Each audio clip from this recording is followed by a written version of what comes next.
Көңіл қалай? Жақсы. Енді бір-бірлеріңе тілек ойыңда сәлемдесіп.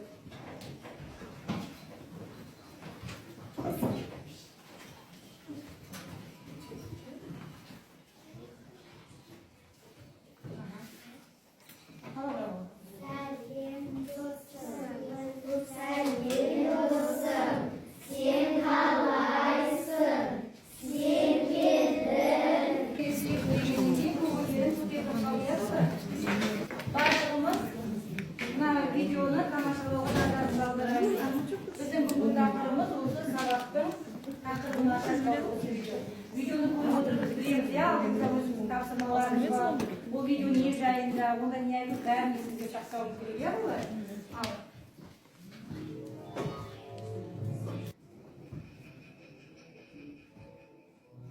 Менің қояным ең сүйкімді.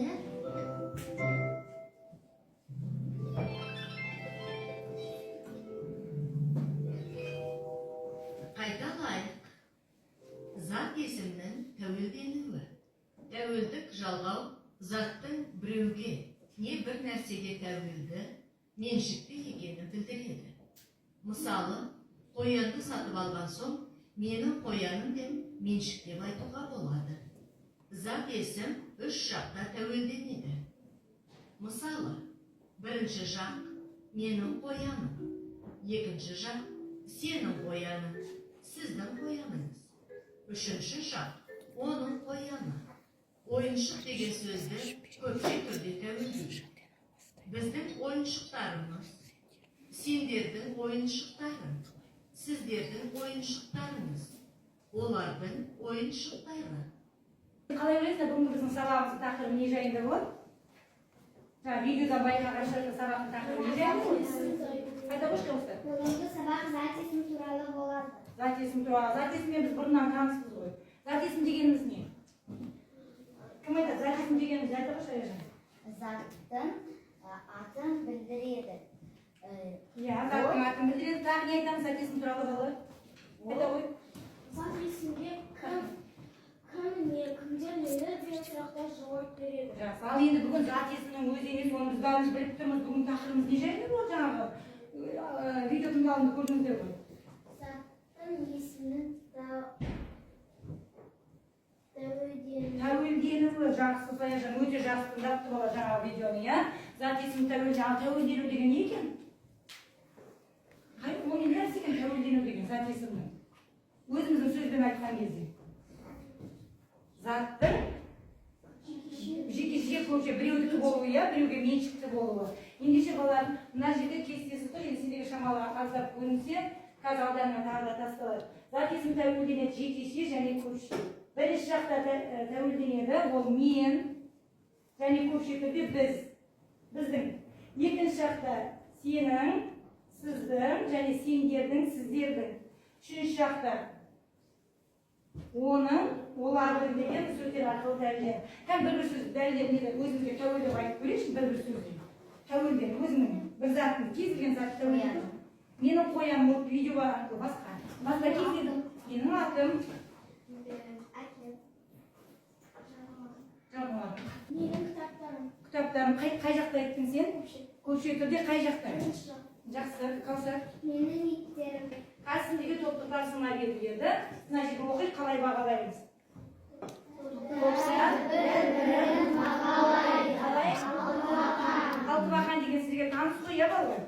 Қолданып жүрміз. Қазір мен сіздерге топтықтар сыңа берем. Кітаптардың арасын сіздер ашып тұрыңыздар, иә балалар? Бір топ аяқтады, бәрімізге бірдей уақыт, иә балалар? Екінші топ аяқтады. Үшінші топ аяқтады, жақсырақ. Енді қазір бағалаймыз. Мына топтың парағын аламыздар. Сіздер тексересіздер, дұрыс болды ма? Қасына басқа мәселемен келгенде. Дұрыс болса қосып бересің қойған. Ал айтыңдар қандай баға қойыңдар, не себепті ондай баға қойыңдар? Кім сөйлейді? Аяулым бар, ал сөйлей ғой.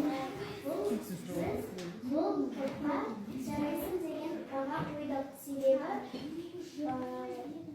бұл жерді бағалайды. Төрт тапсырма берілген, төртеуі де дұрыс, иә болса?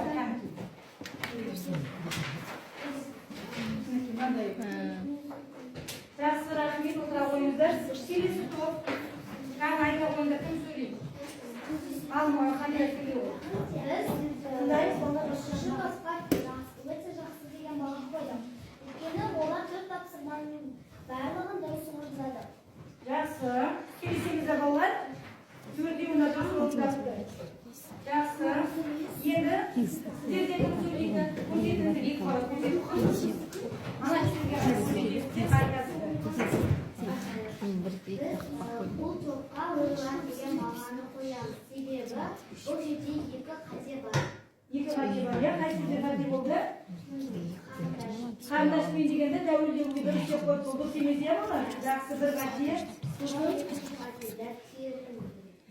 Дәптерлерін дегенде дұрыс емеске қойып қойған, ол негізі дұрыс болу керек иә? Жақсы, мына жерде?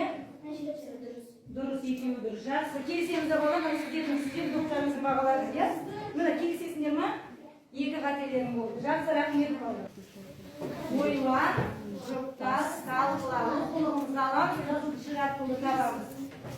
Оқулықтан естіған жұптас, ол екеуінің бірге жұмыс істейді. 2 баламен жолдапты, қарашыден алсай. 40 жаттуды табамыз. Оқиымыз, мына жердегі тапсырмалардың бәрін орындауымыз керек, барлығы. Bir şumattan okuyuş bu oldu. Bir şumattan okuyuş. Al okuyuş.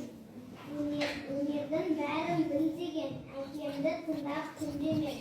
Ақылым мен анам сурет салуды иә. Ал екінші шумақтың оқиын дейді басқа. Екі бірге оқу керек, екеуі бірге оқиын шумақтарды қайын.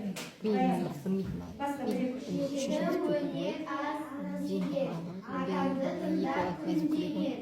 Ақылым мен әжемнің ойын ойып үйренер. Жақсы, сіздер оқыңыздар енді. Үшінші шумақ тыңдаймыз, бәрін бірге қазір түсінеміз. Мұндара жердің аз деген ағайды тыңдап күндеген.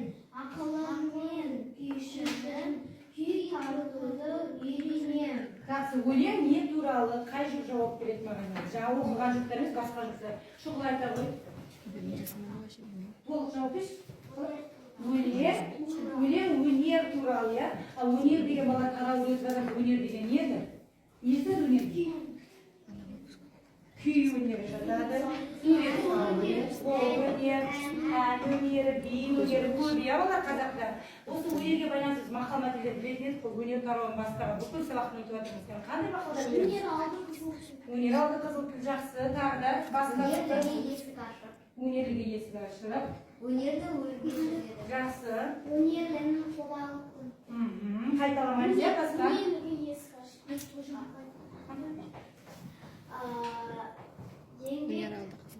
Еңбек көкке жеткізеді.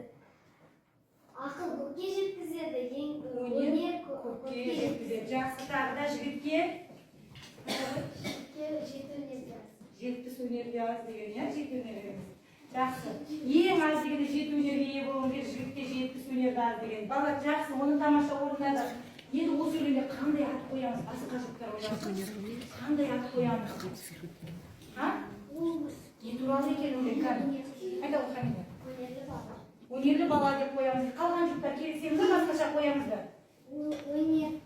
Жай ғана өнер, иә? Ал Әмір? Әдемі өнер. Әдемі өнер. Келісеміз бе балалар? Ал Диназ? Күй өнері. Күй өнері. Жақсы. Енді өлеңдегі бала туралы сендердің көтеріледі. Өлеңде бала туралы айтты, иә? Ол қандай бала? Кім сөйлемей қалыпты? Өлеңдегі бала қандай бала жаңа? Оқыды ма? Қандай бала деп тұра қойыңдар? Өнерлі бала. Неге өнерлі бала деп айтасың?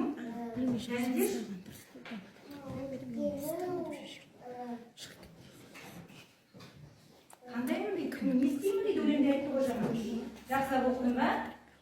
Кім көмек сенің жасқа отыра қойды? Ал аяқта. Өйткені ол сурет салуды үйренер дейді. Ойын ойып үйренер. Күй тартуды үйренер. Яғни бәрін үйренгісі келеді, аяқжан, сондықтан өнерлі бала деп жақсы. Балалар енді біздің ең соңғы тапсырмамыз қалды. Қарамен жазылған сөздерді сөз құрамына қалды. Кітаптан қарамен жазылған сөз тауып алайық. Қайсы? Ал әкемді, ақылымды, анамды. Қандай сөз құрамына, қандай неден құралды сөз құрамына жаза берейікші? кім айтады? Әкемді. Түбірі әкем. Әкем деп тұрмыз. Неге айналды? Әкем. Тәуелді сөзге айналды, дұрыс айтасың. Әкем болып содан кейін екі жалғау тұр екен түбірі әке. Жақсы. Анамның түбірі ана. Тәуелді бірінші жақтың тәуелді жалғауы. Сосын ол да жалғау жақсы. Келесі ақылмен. Түбірі ақылы мен. Содан кейін деген тәуелді қай жақтікі деген? Ақылы қайсы? Бірінші жаққа, екінші жаққа, үшінші жаққа? Үшінші жақ. Неге үшінші жақ? Оның алдына қандай сөз қоя аламыз? Менің деген сөз қоя аламыз ба? Сенің бар деп оның бар.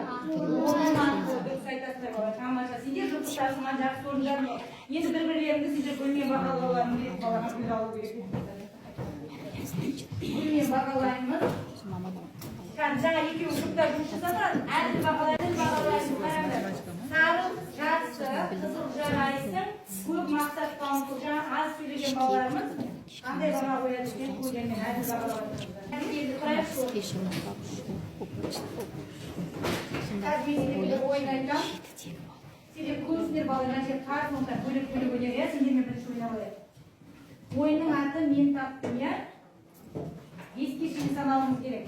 Бірақ бесті айтпауымыз керек. Бесті мен айтам қандай. Мен бес деп айтпауым үшін сендер мен таптым деп біреулер айтулары керек. Сосын мен таптым дегенде тәуелді сөзді айту керек. Кез келген жақтағы тәуелді сөзді айту керек. Ойда. Бір, екі, үш. Ал айта қояды жан. Менің добым. Бағана айтқан сөздермен басқа сөз айту керек. Жақсы, тағы да. Бір, екі, үш. Айта олса мені. Олардың топтары. Жақсы. Бір, екі, үш. Ал айта. Оның гүлі. Жақсы, отыра қойыңдар. Тамам, демалыңдар ма? Енді бала дәптерімізді ашамыз. Бүгінгі күнді жазамыз. Мына 41-ші дәптерді жазамыз, мынаған әзірше көңіл аудармайсыздар, иә бала? Күннің атын, тақырыпты жасылап көркем жазамыз. Жұмбақ балалар. Осы жұмбақты шешуіміз керек. Осы жұмбақтың ішіндегі бүгінгі сабаққа қатысты сөздер бар. Жасырынып тұрған сол сөздерді табуымыз керек. Мен оқиын, иә? Екі желім күйдің көлігі. Күй деген екенін білеміз, өтіп жатырмыз біз. Әннің көлігі дейді. Екі желім. Желі деген екен білесің ме? Сендер клей деп ойлап қалмаңдар, желім деген. Желім ол емес, екі желім деп отырған нәрсе ойлама. Домбыраның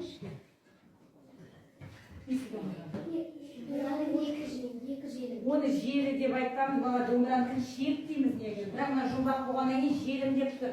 Желі дегенде бұрынғы заманда құлынды жерге қазыққа алған арқанға құлындарды байлайтын, иә, соны желі дейтін тұғын. Сол арқанға ұстатып тұр. Негізі оны шегі дейді, жұмбақ болғаннан кейін желіммен алып тұр. Екі желім, күйдің көлігі, әннің көлігі. Бала еламамен келісеміз ба? Шешуі домбыра деп ойлайсыңдар ма? Кім дәлелдейді? Неліктен домбыра деп ойлайсың? Қай сөздерге көмектесіп шешуге? Қырқайық. өйткені ояқта әннің көлігі деп тұр. Ән шығады. Ән домбырамен? Не себептен сөз? Орындап тұрады. Как тексеріп көрейік? Домбырамен шешуі шығады. Дұрыс бекен балалар?